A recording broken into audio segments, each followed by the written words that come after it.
बच्चों नमस्ते, जय माता दी। देखिए बच्चों, हम आपको क्या बता रहे हैं, हम आपका क्लास 10th का वीडियो बना रहे हैं। प्रश्नावली 9.A1 पार्ट 2 है और पढ़ा रहे हैं आपको त्रिकोणमितीय के अनुप्रयोग। क्या पढ़ रहे हो आप? त्रिकोणमितीय के अनुप्रयोग पढ़ रहे हो आप, ठीक है।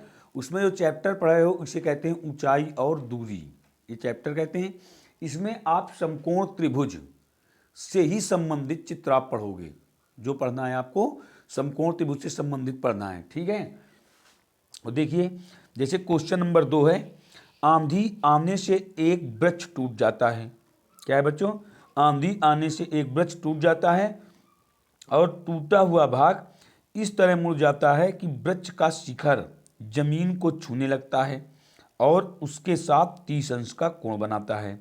वृक्ष के पाद बिंदु की दूरी जहां वृक्ष का शिखर जमीन को छूता है 8 मीटर है। तो कह रहा वृक्ष की ऊंचाई बताओ। तो देखिए बच्चों, एक ये वृक्ष है, ये वृक्ष हुआ, ये वृक्ष खड़ा है, जमीन है, ये धरातल है, ये एक वृक्ष खड़ा हुआ है, ठीक है बच्चों। ये वृक्ष टूट गया। देखिए वृक्ष हम आपको बना दें इसमें। देखिए बच्चों, ये एक वृक्ष है, ये वृक्ष खड़ा हुआ है, ठीक है। और ये क्षैतिज रेखा सीधी बन जाए, हम जरूर खड़े होते हैं, ये आपकी क्षैतिज रेखा हो गई, ठीक। ये एक वृक्ष है और ये पृथ्वी है, पृथ्वी पर वृक्ष खड़ा होता है। आंधी आने के कारण ये टूट जाता है। देखिए यहाँ से आंधी से टूट जाता, मान लीजिए यहाँ से टूट गया है। जब ये टूट गया, देखिए क्या लिखा हुआ है, कह रहा आंधी आने से एक वृक्ष टूट जाता है और टूटा हुआ भाग इस तरह मुड़ जाता है कि वृक्ष का शिखर जमीन को छूने लगता है। मतलब ये शिखर ये टूट करके यहाँ आ जाता है, जमीन को छूने लगता है। ये मान लीजिए हमने ए डैश मान दिया, ये टूट गया, ऐसे यहाँ टूटा और ऐसे घूम गया और यहाँ आकर के इसको छूने लगा, ये बिंदु बी हो गया। तो देखिए बच्चों, जितना भाग टूटा उतना ही तो जमीन पर लगा करके, तो इसका मतलब क्या हुआ, प्रश्नानुसार ए बी बराबर ए डैश बी होगा, हो जाएगा।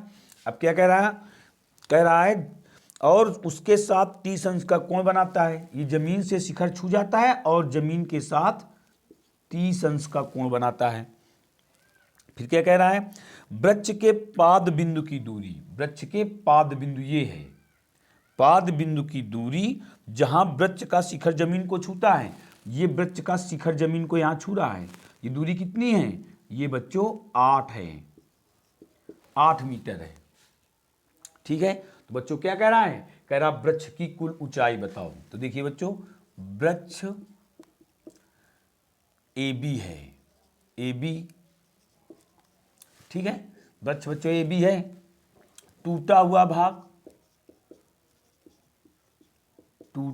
भाग क्या है, ए डैश बी है,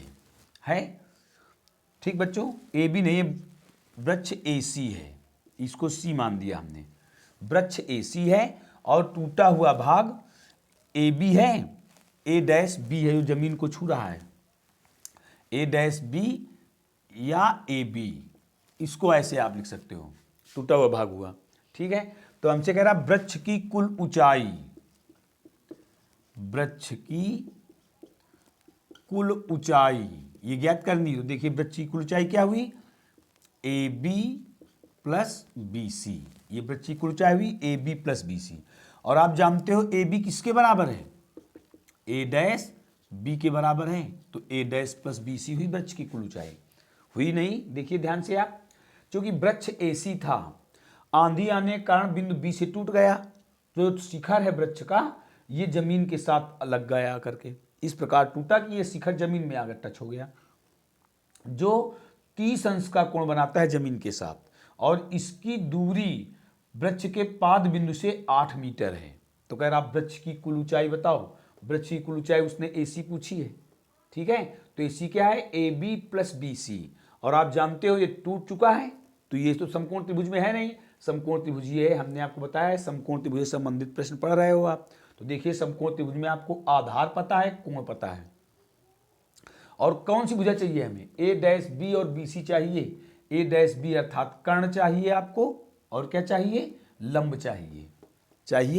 तो आप कर्ण और लंब दोनों निकाल सकते हो। आधार ज्ञात है तो आप जानते हो त्रिभुज ए डैश बी सी में पहले tan 30 अंश बराबर, आप जानते हो tan थीटा बराबर होता है लंब बटे आधार होता है। तो tan थीटा कितना है 30, लंब कितना है BC, आधार कितना है A डैश सी है। tan 30 का मान कितना होता है बच्चों 1/√3 BC बटे A डैश सी कितना है 8 है। इसका भाग है इधर क्या हो जाएगा गुणा हो जाएगा। तो 8/√3 बराबर BC आ गया बच्चों, आ गया। कोई दिक्कत तो नहीं है आपको, ठीक। फिर आगे आइए, अब क्या निकालना है आपको, आधार पता है और क्या निकालना है कर्ण निकालना है आपको। तो निकालिए इसे, देखिए पुनः cos थीटा बराबर आधार बटे कर्ण। तो cos 30 अंश बराबर आधार कितना है A डैश सी बटे A डैश बी। तो cos 30 का मान कितना होगा √3/2। A डैश सी कितना है 8 है और A डैश बी। तो देखिए इसका भाग इधर क्या हो जाएगा गुणा हो जाएगा। 8 दूनी 16, A डैश बी √3 बराबर 16।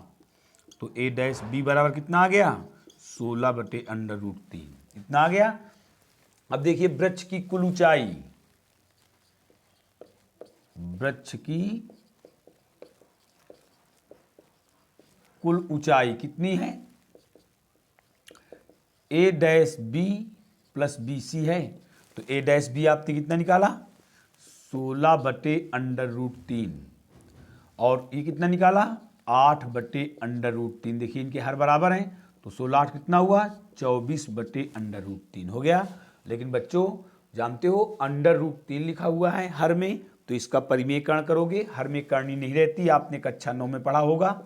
√3 का गुणा कर दिया कितना आया 24√3/3 हो गया। 3 का भाग 24 में चला जाएगा तो आ गया 8√3 मीटर। बस बच्चों यही उत्तर हो गया आपका, ठीक है। तो वृक्ष की कुल ऊंचाई कितनी होगी 8√3 मीटर। कोई दिक्कत तो नहीं है आपको। देखिए फिर से समझ लीजिए, कह रहा आंधी आने से एक वृक्ष टूट जाता है। ये एक वृक्ष है AC, आंधी आने से मान लीजिए B से टूट गया, टूटा हुआ भाग, ठीक है, टूट जाता है और टूटा हुआ भाग इस तरह मुड़ जाता है। ये टूटा हुआ भाग इस प्रकार मुड़ता है कि वृक्ष का शीर्ष जमीन के साथ 30 अंश का कोण बनाने लगता है। इस प्रकार इस जमीन को छूता है और वृक्ष जमीन के साथ 30 अंश का कोण बनाता है, ठीक है।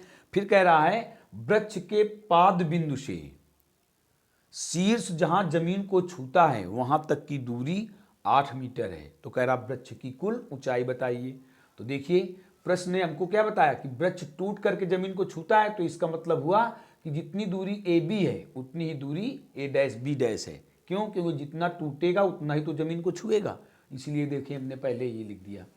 फिर हमने लिख दिया है वृक्ष AC है टूटा हुआ भाग A डैश B अर्थात AB है, ये लिख दिया है। देखिए AB है, वृक्ष की कुल ऊंचाई हमें ज्ञात करनी है, क्या होगी AB प्लस BC। तो देखिए AB का संबंध इस समकोण त्रिभुज से नहीं है, समकोण त्रिभुज से संबंध A डैश B का है। तो हमने AB के स्थान पर A डैश B रख दिया, यहां रख दिया। तो हमको क्या चाहिए, हमको इस त्रिभुज से A डैश B चाहिए और BC चाहिए।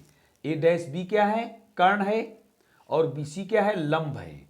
हमें मालूम क्या है, हमें कोण और आधार मालूम है। तो जानते हो आप लंब बटे आधार बराबर tan थीटा होता है, हमने ये लगाया। और आधार बटे कर्ण बराबर cos थीटा होता है, देखिए हमने ये लगाया।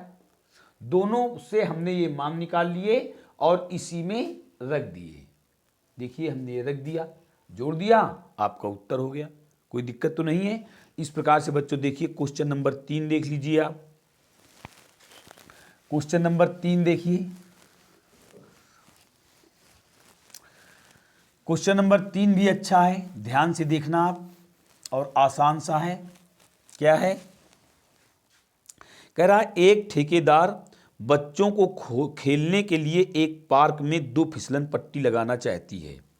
एक ठेकेदार बच्चों के खेलने के लिए एक पार्क में 2 फिसलन पट्टी लगाना चाहती है। जैसे ऐसे ऐसे पट्टी लगी होती है, ऐसे ऐसे लगा होता है, बच्चे यहाँ चढ़ते हैं, सीढ़ी लगी होती है और ऐसे फिसलन पट्टी फिसल जाते हैं। ठीक है, फिसलन पट्टी लगाना चाहती है।